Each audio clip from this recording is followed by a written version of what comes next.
En rouge, clic gauche de la souris. En bleu, clic droit de la souris.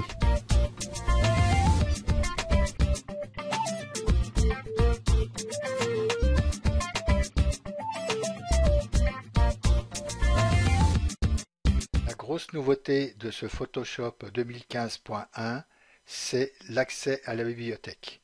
Jusqu'à présent, avec les anciens Photoshop CS6, nous pouvions accéder à notre bibliothèque en téléchargeant différents fichiers qui étaient sur le cloud d'Adobe.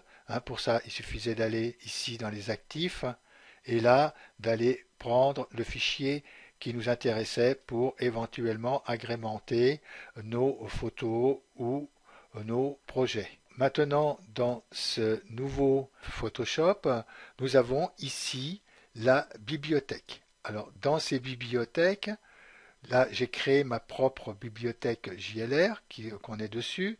Et vous voyez que ici, j'ai rajouté déjà des fichiers. Donc là, j'ai rajouté des couleurs, des styles de courbes et des calques. Dans cette bibliothèque personnelle, vous pouvez maintenant la partager et aussi mettre des autres ressources que vous pourrez créer dans Illustrator, dans Photoshop bien sûr, dans Premiere Pro, After Effects et les différents logiciels d'Adobe. Vous pouvez aussi ajouter vos propres styles comme j'ai fait ici. Et vous pouvez aussi ajouter des courbes, des couleurs, éventuellement aussi vous pouvez rajouter des calques. Si vous avez un calque que vous allez servir assez souvent, vous pouvez le rajouter. Cette bibliothèque est automatiquement téléchargée sur Creative Cloud. Donc vous l'aurez toujours avec vous. Que vous changez d'ordinateur, il suffira de vous identifier, même d'un autre ordinateur, et vous retrouverez ici votre bibliothèque. C'est quand même un gros avantage et en plus cette bibliothèque, vous pouvez la partager avec des collègues de travail éventuellement ou avec des amis. Nous allons voir comment on peut travailler avec ces bibliothèques.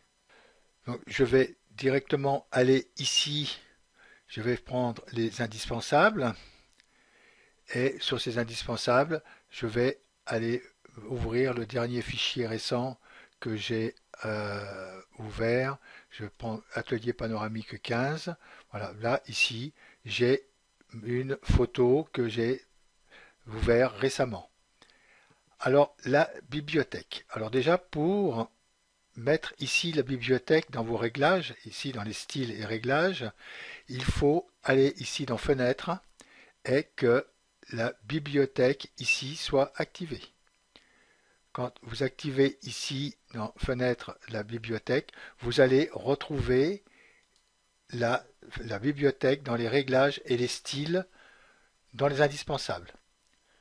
Donc ici, vous êtes sur votre bibliothèque. Là, j'ai une deuxième bibliothèque qui s'appelle Ma bibliothèque, donc où il n'y a aucun fichier dedans. Et je vais travailler avec cette nouvelle bibliothèque. Alors, je peux rajouter dans cette bibliothèque un calque ou même une image. Donc il suffit que je vais débrider cette image. Là j'ai le calque 0. Il suffit que je le prenne dedans et ici j'ai un signe plus, que je le fasse glisser dans la bibliothèque et là mon calque va aller dans la bibliothèque. Alors vous voyez que ici, là-dessous, eh ben, il est en train de se télécharger sur le cloud d'Adobe. Et ainsi, je pourrais avoir accès à cette image ou à ce calque depuis n'importe quel ordinateur. Alors, là, je viens de rajouter un calque. Je pourrais éventuellement rajouter un dessin d'Illustrator ou une vidéo d'Adobe Premiere Pro, tenu à rajouter que des images. Éventuellement, si je crée ici un style de calque, et là, que je fasse par exemple une ombre portée, vous voyez qu'elle vienne s'inscrire ici, je vais faire ici OK. Alors, si je veux importer mon style de calque ici, il suffit que je tape ici sur FX pour qu'il importe le style de calque que je viens de donner ici au calque 0. Ce style de calque, je pourrais éventuellement l'employer. On fait exactement pareil pour les couleurs. Ici, on va pouvoir aussi transporter un style de caractère. Si se sert souvent d'un même caractère, on peut l'importer, comme ça on va le retrouver. Ici, on peut aussi ajouter un graphique. Donc ça serait plutôt pour Illustrator. Et ici, on peut importer une bibliothèque à partir du document. Voilà la gestion de la bibliothèque. Alors en haut, hein, j'avais ma bibliothèque. Ici, j'ai ma bibliothèque. Et pour gérer les bibliothèques qu'on fait, il suffit de cliquer ici. Là, je peux éventuellement renommer ma bibliothèque, la supprimer ou collaborer, c'est-à-dire en cliquant là-dessus, je vais la partager. Il suffit que je clique. Voilà, je viens ici sur Adobe Creative Cloud.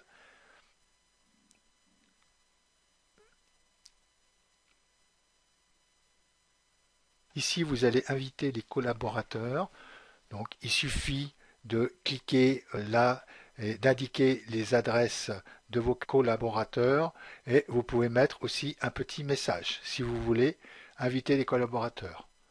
Donc là, je vais fermer ici cette fenêtre. On peut aussi ici alors créer une nouvelle bibliothèque à partir de ces documents que je viens d'installer. On peut la trier, supprimer la bibliothèque, les afficher sur le site web et sinon on peut aussi partager le lien de cette bibliothèque.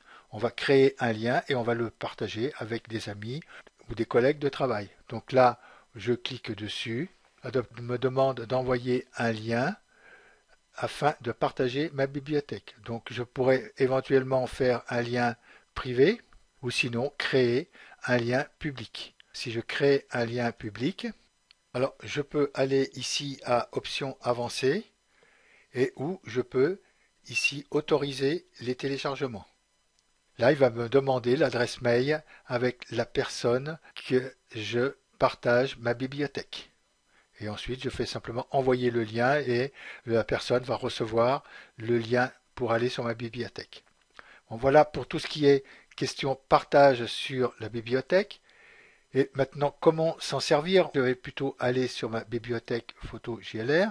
Cette image qui est ici, je peux éventuellement la laisser, mais je peux très bien, par exemple, ouvrir ce calque-là. Là, je clique 2 fois dessus, comme si c'était une image, et vous voyez que ça m'a rouvert mon calque, comme si je l'avais ouvert depuis Bridge ou un autre document. Ça, je vais le fermer. Non, je ne vais pas enregistrer. Et on va travailler sur cette image. Avec cette image, je vais lui faire le style de courbe que j'avais fait ici. C'est un style de courbe que je fais souvent sur mes photos pour leur donner un aspect de cadre autour. Donc on va voir comment ça fonctionne. Bon, ici, je vais dupliquer ce calque déjà pour créer 2 calques. Le calque 0, oui, je ne vais pas le renommer. Je vais travailler sur ce calque-là. Là, je vais le réduire, c'est RLT, et je vais le réduire proportionnellement avec la touche majuscule enfoncée. Je descends mon calque et là il suffit que je le prenne et que je le monte. Alors vous voyez, avec le nouveau Photoshop, maintenant on a le centre. Là je suis centré de ce côté-là, il me faut le centre de l'autre côté.